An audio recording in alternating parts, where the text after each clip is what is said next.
पाठ 11। सर्वोत्तम औषधि हंसी। मनुष्य को ईश्वर का वरदान है हंसी। हंसी आनंद एवं खुशी की अभिव्यक्ति है। जीवन की सबसे प्यारी और उत्तम से उत्तम स्वास्थ्य वर्धक वस्तु हंसना है। शरीर को अच्छा रखने की अच्छी से अच्छी दवा एक बार खिलखिला उठना है। पुराने लोग कह गए हैं कि हंसो और पेट फुलाओ। हंसी अनेक कला कौशलों से श्रेष्ठ है। जितना अधिक आनंद लेकर हंसोगे उतनी ही आयु बढ़ेगी। एक यूनानी विद्वान ने कहा है कि सदा अपने कर्मों को खींचने वाला हेराक्लेस बहुत कम जिया, पर प्रसन्न मन वाला डेमोक्रेट्स 109 वर्ष तक जिया। हंसी खुशी का नाम ही जीवन है। जो रोते हैं उनका जीवन व्यर्थ है। कवि कहता है, जिंदगी जिंदा दिली का नाम है, मुर्दा दिल क्या खाक जिया करते हैं। मनुष्य के शरीर का वर्णन करते हुए एक विलायती विद्वान ने एक पुस्तक लिखी है। उसमें वो कहता है कि उत्तम सुअवसर की हंसी उदास से उदास मनुष्य के चित्त को प्रफुल्लित कर देती है। आनंद एक ऐसा प्रबल इंजन है जिससे शोक और दुख की दीवारों को ढहा सकते हैं। प्राण रक्षा के लिए सदा सब देशों में उत्तम से उत्तम उपाय चित्त को प्रसन्न रखना बताया गया है। सुयोग्य वैद्य अपनी रोगी के कानों में आनंद रूपी मंत्र सुनाता है। एक अंग्रेज डॉक्टर कहता है कि किसी नगर में दवाई लदे हुए 20 गधे ले जाने से एक हंसोड़ आदमी को ले जाना अधिक लाभकारी है। डॉक्टर हर्सफ्लेन ने एक पुस्तक में आयु बढ़ाने का उपाय लिखा है, हंसी। वह लिखता है कि हंसी पाचन के लिए बहुत उत्तम चीज है। इससे अच्छी औषधि और कोई नहीं है। एक रोगी ही नहीं बल्कि सबके लिए हंसी बहुत उपयोगी है। हंसी शरीर के स्वास्थ्य का शुभ संवाद देने वाली है। वो एक साथ ही शरीर और मन को प्रसन्न करती है, पाचन शक्ति बढ़ाती है, रक्त को चलाती और अधिक पसीना लाती है। हंसी एक शक्तिशाली दवा है। एक डॉक्टर कहता है कि हंसी जीवन की मीठी मदिरा है। डॉक्टर ह्यूड ने कहा है कि आनंद से बढ़कर बहुमूल्य वस्तु मनुष्य के पास और कोई नहीं है। कार्लाइल एक राजकुमार था, संसार त्यागी हो गया था। वो कहता है कि जो जी से हंसता है वो कभी बुरा नहीं होता। जी से हंसो, तुम्हें अच्छा लगेगा। अपने मित्र को हंसाओ, वो अधिक प्रसन्न रहेगा। शत्रु को हंसाओ, तुमसे कम घृणा करेगा। एक अनजान को हंसाओ, तुम पर भरोसा करेगा। उदास को हंसाओ, उसका दुख घटेगा। एक निराश को हंसाओ, उसकी आशा बढ़ेगी। एक बूढ़े को हंसाओ, वो प्रसन्न होगा और एक प्यारा बालक बन जाएगा। पर हमारे जीवन का उद्देश्य केवल हंसी ही नहीं है। हमको अभी बहुत सारे काम करने हैं, तथापि उन कामों में, कष्टों में और चिंताओं में एक सुंदर आंतरिक हंसी बड़ी प्यारी वस्तु भगवान ने दी है। हंसी सबको भली लगती है।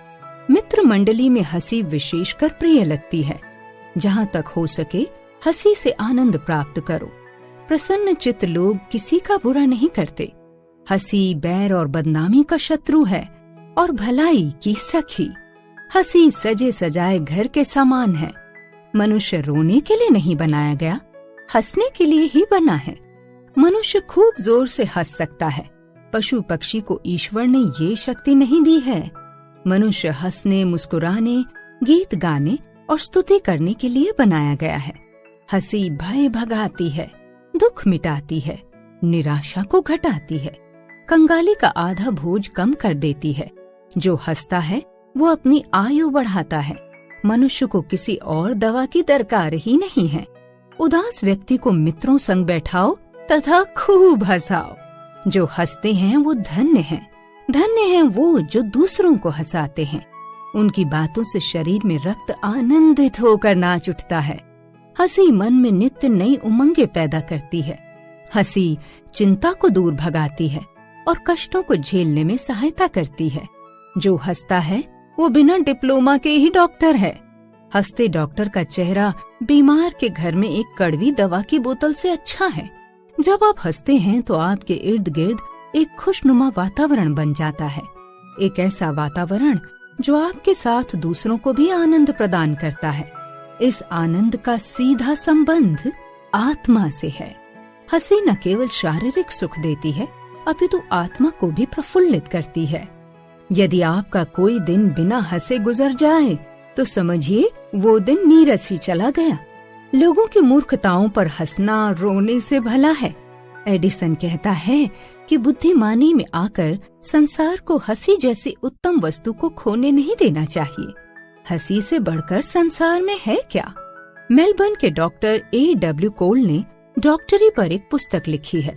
उसकी पुस्तक में ये सब बातें यूरोप के बड़े बड़े बुद्धिमानों के लेखों से छाटी गई हैं। इस विषय में वो एक कहानी लिखता है। एक डॉक्टर अपने मित्रों सहित पहाड़ पर घूम रहा था। एक चट्टान पर उसे एक कौवे का घोंसला दिखाई दिया। डॉक्टर ने कहा, आओ सब दौड़ो, देखे पहले उस घोंसले के पास कौन पहुंचता है। सब दौड़े। एक आदमी इतना तेज दौड़ा कि हाफ कर बैठ गया। जब सब जमा हुए तो इतने हंसे कि सब के पेट फूल गए। जब इन मित्रों को हंसना होता तो उस घोंसले की कहानी को फिर दोहराते। कई साल पीछे उनमें से एक मित्र बीमार हो गया, मरने को था कि उस डॉक्टर को खबर हुई। वो गया।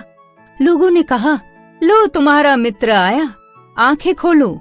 पर वो कुछ न बोला।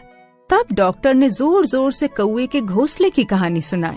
कहानी सुनकर बीमार हंसा, यहाँ तक कि वो अच्छा भी हो गया। उसी हंसी को मनुष्य जीवन के साथ लगाए रखने के लिए हमारे पूर्वजों ने होली का त्योहार मनाने की प्रथा रखी होगी। होली के बहाने से अब भी हम कुछ हंस लेते हैं। संसार में दुख और उदासी अधिक है। उस दुख और उदासी को दबाकर एक बार मनुष्य को हंसाना और प्रसन्न करना ही तो होली का उद्देश्य है।